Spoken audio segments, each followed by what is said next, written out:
আসসালামু আলাইকুম। আমার প্রিয় বন্ধুরা সবাই কেমন আছেন? আশা করি যে যেখানে আছেন আল্লাহর রহমতে সবাই সুস্থ আছেন, এই দোয়াই করি। তাসনিম আয়রা চ্যানেল থেকে সবাইকে জানাই স্বাগতম। দেশ ও দেশের বাইরে যারা আমার চ্যানেলটিকে দেখতেছেন তাদেরকে অসংখ্য ধন্যবাদ জানাই। প্রতিদিনের মতন একটি ব্লগ ভিডিও শেয়ার করতেছি, আশা করি আমার প্রিয় বন্ধুদের ভালোই লাগবে। যদি ভালো লাগে অবশ্যই একটি লাইক, কমেন্ট, চ্যানেলটিকে সাবস্ক্রাইব করে পাশে থাকবেন।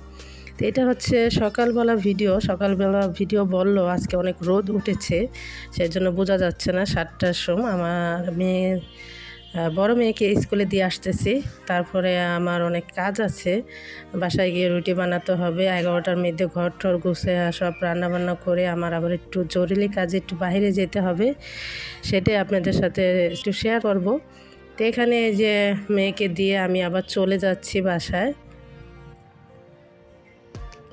যেতে যেতে আপনাদের জন্য কিছুটা ভিডিও করলাম। এখানে পিলখানার ভিতরে কি সুন্দর সবজি লাগিয়েছে, পাট শাক, পুঁই শাক, নানান ধরনের সবজি ভালো লাগে। কিন্তু তাদের এখানে তো বিশাল জায়গায় তারা সবজি করে। যাদের কোয়ার্টার আছে, কোয়ার্টারের সামনে সুন্দরভাবে কিছুটা জায়গা রেখে দেয় তারা সবাই সবজি বোনার জন্য। তো এখানে হচ্ছে আমি এই যে রুটি বানাচ্ছি, কিছুটা হয়তো তোমাদের সাথে শেয়ার করব, তাড়াতাড়ি করে অত শেয়ার করা যাবে না। তারপরে এগুলা এখন করে আমি স্কুলে যে কাপড় চোপড় রেখেছি সেগুলো একটু ভিজিয়ে রেখেছি, ওগুলা ধুয়ে দিব।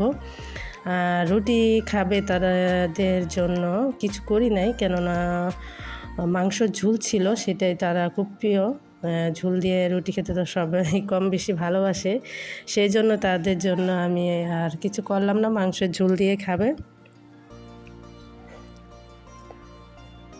তো এখানে আমি সকাল থেকে আর 11টা পর্যন্ত কাজগুলো যেইগুলোই করলাম সেটাই তোমাদের সাথে কিছুটা শেয়ার করলাম।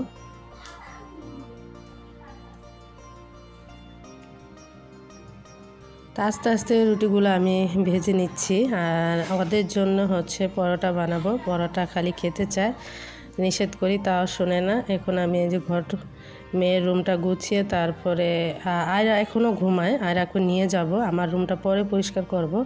তো মেয়েদের রুম পরিষ্কার করে আবার আমার শাশুড়ির রুম ওখানে মুছে টুছে তারপরে আয়রাকে গুছিয়ে তারপরে চলে যাব। আমার রুমটাও আপনি পরিষ্কার মুছে ফেলবো, রাতটা তো একদম পরিষ্কার করে নিই। তো এখানে হচ্ছে মুছে নিব সব। তো ঘর দুয়ার পরিষ্কার করার পরে আমি আবার আয়রাকে গুছিয়ে নিব, তারপরে যাব। আয়রাকে নিতে চাই নাই, তারপরে মনে করলাম কোথায় কি দেরি হয় নাকি বুঝতে পারতেছি না, সেই জন্য আয়রাকে নিয়ে গেলাম। আর এই ট্র্যাঙ্কটা আমার শাশুড়ি হচ্ছে চুয়াডাঙ্গার থেকে বানিয়েছিল। যারা আগে বিডিআরে চাকরি করে বা সরকারি চাকরি, তাদের কিন্তু এরকম একটা করে ট্র্যাঙ্ক থাকে, মালামাল নিতে সুবিধা হয়। তো এই যে আয়রাকে দেখতেছেন টাটা দিল। আর এখানে হচ্ছে এই যে জায়গায় যাচ্ছি এটা হচ্ছে ধানমন্ডির রাস্তা। ধানমন্ডিতে যেরকম মাটির জিনিস পাওয়া যায়, বলে দিলাম আপনাদের, কেউ যদি মাটির জিনিস নিতে চান, ফুলদানি এখানে সবই পাওয়া যায়, খুব ভালো লাগে দেখতে, তাই কিছুটা আপনাদের সাথেও শেয়ার করলাম। এখানে আমি হেঁটে হেঁটে যাচ্ছি কষ্ট করে, কষ্টের কথা এখন আর বলবো না, পরবর্তী ভিডিওতে বলবো কী কারণে যাচ্ছি আর কী কারণে কষ্ট করে যাচ্ছি। তো এই ফুলদানি কিন্তু দেখতে খুবই ভালো লাগে। এখানে পুলিশও দাঁড়িয়েছিল, তার সামনেই ভিডিও করতেছি, ভিডিও করবো আবার লুকায় চড়াই গেল, তার সামনেই ভিডিও করতেছি। বললে আমি বলবো আমি একজন বড় ইউটিউবার, যাই হোক বড় হোক ছোটো হোক, তাই না? তো এখানে যে যাচ্ছি যে কাজে যাব। তো এখানে আবার এই যে ভাগ্নিও আছে, সে আবার সিটি কলেজে পড়ে, ওকে নিয়ে গেলাম। তো আয়রা হচ্ছে ওর সাথে হাঁটতেছে। ধানমন্ডির এই রাস্তাগুলো হাঁটতে কিন্তু খুব ভালো লাগে।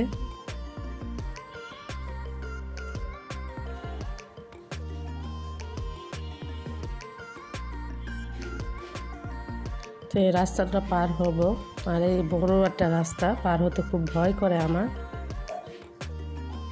তো এখানে আমার প্রিয় বন্ধুদের কাছ থেকে আমি বিদায় নিলাম।